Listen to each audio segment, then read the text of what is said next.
Welcome to Arun classes. Hello friends, मैं हूं अरुण और आज का हमारा टॉपिक है बेसिक ज्योमेट्री मीन्स आधारभूत रेखागणित का पार्ट 1। दोस्तों, इसमें हम रेखागणित के कुछ बेसिक पॉइंट्स को डिस्कस करने जा रहे हैं क्योंकि रेखागणित मीन्स ज्योमेट्री कई लोगों के लिए समस्या बनी हुई है, क्योंकि कई सारे लोगों को रेखाएं, कोण, रेखीय युग्म, कोणीय युग्म आदि की जानकारी नहीं होती, जिस कारण वो रेखागणित के कई कॉन्सेप्ट में बार बार जाके अटक जाते हैं। तो आज दोस्तों इसको आसान भाषा में सीखते हैं ताकि आप फ्यूचर में कभी ना अटकें। So let's start friends.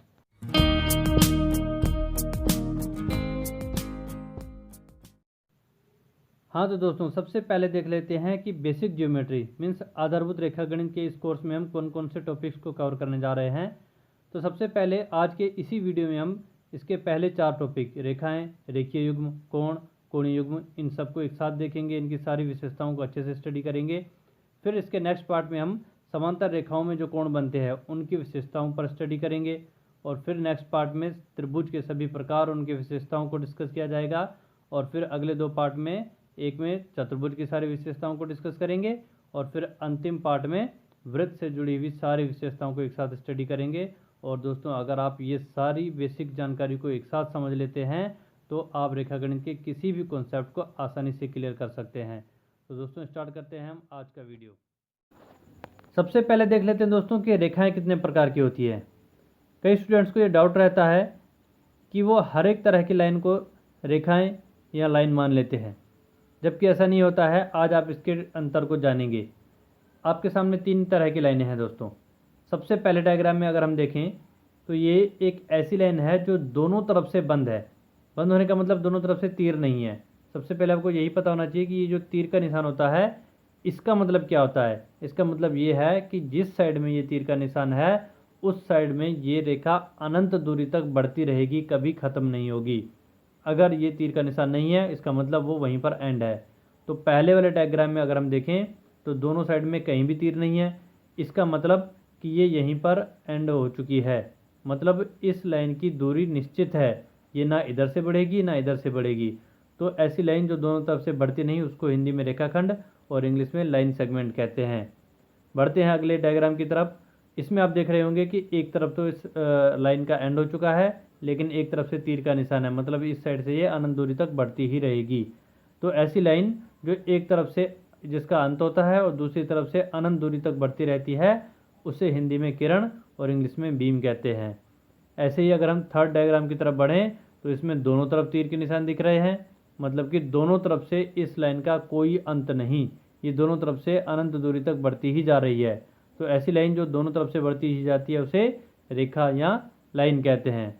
अब शॉर्ट ट्रिक इनकी अगर हम ध्यान रखें कि मतलब कैसे हम तीनों को याद रखेंगे, तो सिंपल चीज़ है, जो दोनों तरफ से नहीं बढ़ती वो रेखाखंड, जो एक तरफ से बढ़ती है वो किरण, जो दोनों तरफ से बढ़ती है वो रेखा। फिर आगे बढ़ते हैं। इसी में अपना दूसरा टॉपिक है रेखीय युग्म, पेयर ऑफ लाइन्स। मतलब जब लाइनों का जोड़ा हो जाए तो उसे हम किस नाम से पहचानते हैं। तो जब 2 लाइनें एक साथ आती है तो वो 3 तरह की सिचुएशंस बनाती है दोस्तों। या तो वो एक दूसरे को काटेंगी इस तरीके से, या वो एक दूसरे से समान दूरी पर गुजर जाएंगी, मतलब हर जगह से उनके बीच की दूरी बराबर होगी, ये आपस में कभी नहीं कटेंगी। और तीसरी सिचुएशन ऐसी है कि एक लाइन के ऊपर एक लाइन के ऊपर बार बार ये लाइनें आती रहेंगी। तो जहाँ पर 2 लाइनें एक दूसरे को काटती हैं उसे हिंदी में प्रतिच्छेदी रेखाएं कहते हैं और इंग्लिश में इंटरसेक्टिंग लाइन्स कहते हैं। जहाँ पर 2 लाइनें एक दूसरे से समान दूरी पर चलती रहती हैं और कभी आपस में एक दूसरे से नहीं कटती, उन्हें हिंदी में समांतर और इंग्लिश में पैरेलल लाइन्स कहते हैं। और जो लाइनें एक दूसरे के ऊपर आती रहती हैं बार बार इस तरीके से, उन्हें हिंदी में संपाती और इंग्लिश में उन्हें कोइंसिडेंट लाइन्स कहते हैं। दोस्तों, हर टॉपिक को हम हिंदी और इंग्लिश दोनों में इसलिए कर रहे हैं क्योंकि आपको दोनों ही चीज़ें आनी चाहिए, क्योंकि फ्यूचर में अगर आप किसी भी कॉम्पिटिटिव एग्ज़ाम के लिए जाते हैं तो वहाँ पर क्वेश्चन पेपर आपको हिंदी और इंग्लिश दोनों लैंग्वेज में मिलता है। तो अगर आप हिंदी में कमज़ोर पड़ गए तो इंग्लिश काम आ जाएगी, और इंग्लिश में कमज़ोर पड़ गए तो हिंदी काम आ जाएगी। तो इसलिए नॉलेज आपको दोनों लैंग्वेजेस में होनी चाहिए। आगे बढ़ते हैं दोस्तों। अब हम देखेंगे कि कोण कितने प्रकार के होते हैं। सबसे पहले ये समझ लेते हैं कि कोण होता क्या है। तो 2 लाइनों के बीच में ये जो कोना है इसे ही कोण कहते हैं। यहाँ आप देख रहे हैं तो कोना कम खुला हुआ है, इस कोण में कोना थोड़ा और ज़्यादा खुल गया, इस कोण में कोना और ज़्यादा खुल गया। तो ये जो कोना कम ज़्यादा खुल रहा है इसी को हम कोण कहते हैं। और अब अगर हम इन सभी कोणों को, इनके नाम और इनकी पहचान, मतलब इनका चित्र कैसा बनेगा, उसको याद करें, तो स्टार्ट करेंगे हम सबसे पहले इस 90 डिग्री वाले कोण से, क्योंकि इसी कोण से हम दूसरे कोणों की पहचान को भी पहचानते हैं। सबसे पहले 90 डिग्री का कोण कैसा होगा, ये एल बनाता है, चाहे ऐसा सीधा एल हो, चाहे उल्टा एल हो, चाहे इस तरीके से। तो जो भी कोण एल बनाता है वो 90 डिग्री का होता है, उसे हिंदी में समकोण कहते हैं, इंग्लिश में राइट एंगल कहते हैं। तो अब 90 से कम होगा तो वो क्या होगा, वो एल थोड़ा सा अंदर घुस जाएगा, क्योंकि ये 90 से कम हो गया, और एल थोड़ा सा बाहर खुल जाएगा, तो मतलब 90 से ज़्यादा हो गया। तो जो 90 से कम डिग्री का कोण होता है वो एल से अंदर की तरफ मुड़ जाता है, और उसे हिंदी में न्यून कोण कहते हैं, इंग्लिश में एक्यूट एंगल कहते हैं। ऐसे ही जो कोण एल से ज़्यादा खुल जाता है वो 90 डिग्री से ज़्यादा हो जाता है, उसे हिंदी में अधिक कोण कहते हैं, इंग्लिश में ऑब्ट्यूस एंगल कहते हैं।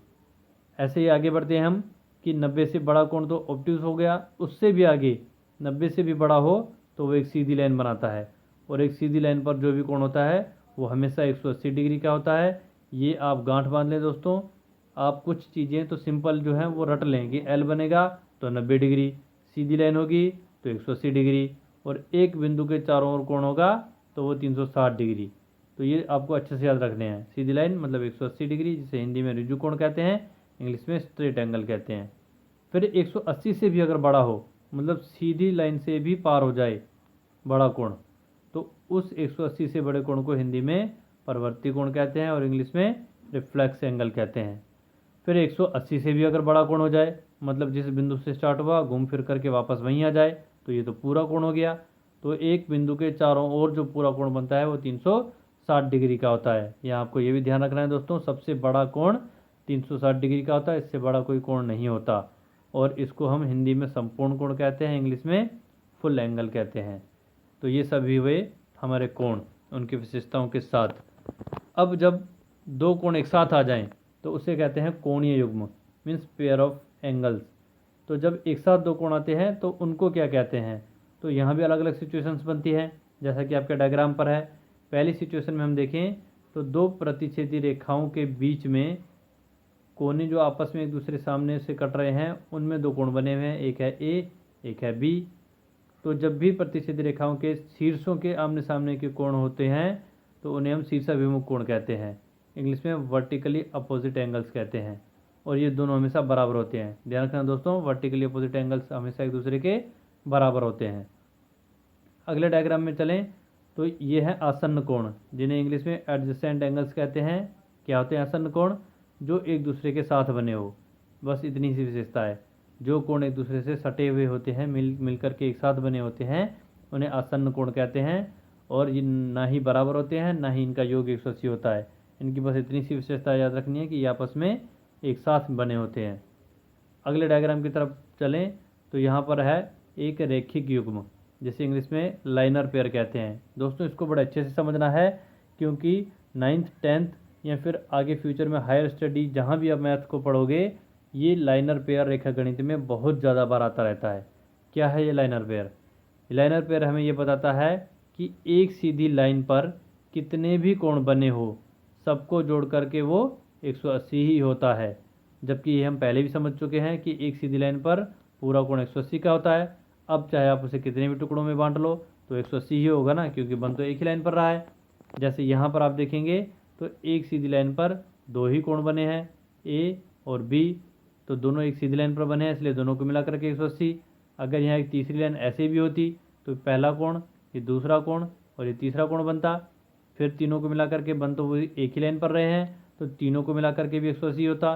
तो यहाँ आपको ये समझना है कि एक सीधी लाइन पर चाहे कितने भी कोण बन जाएं, सभी कोणों को मिला करके वो 180 डिग्री ही होता है, जिसे ही रैखिक युग्म लाइनर पेयर कहते हैं। तो दोस्तों आज की वीडियो में हम यही सारी बेसिक विशेषताओं को डिस्कस करने वाले थे। तो यहाँ हमारा आज का वीडियो कंप्लीट होता है। फिर इसके नेक्स्ट पार्ट में हम त्रिभुज, मतलब सभी प्रकार के त्रिभुज और उनकी विशेषताएं, सभी प्रकार के चतुर्भुज और उनकी विशेषताएं, और सर्कल मीन्स वृत्त और उससे संबंधित सारे विशेषताओं को बारीकी से स्टडी करेंगे।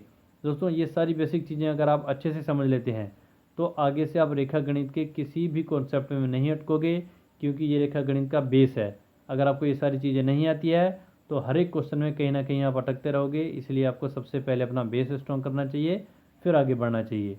तो दोस्तों आज का ये वीडियो आपको अच्छा लगा हो तो इसको लाइक, कमेंट और शेयर करें, और चैनल पे नए हो तो इसको सब्सक्राइब करें।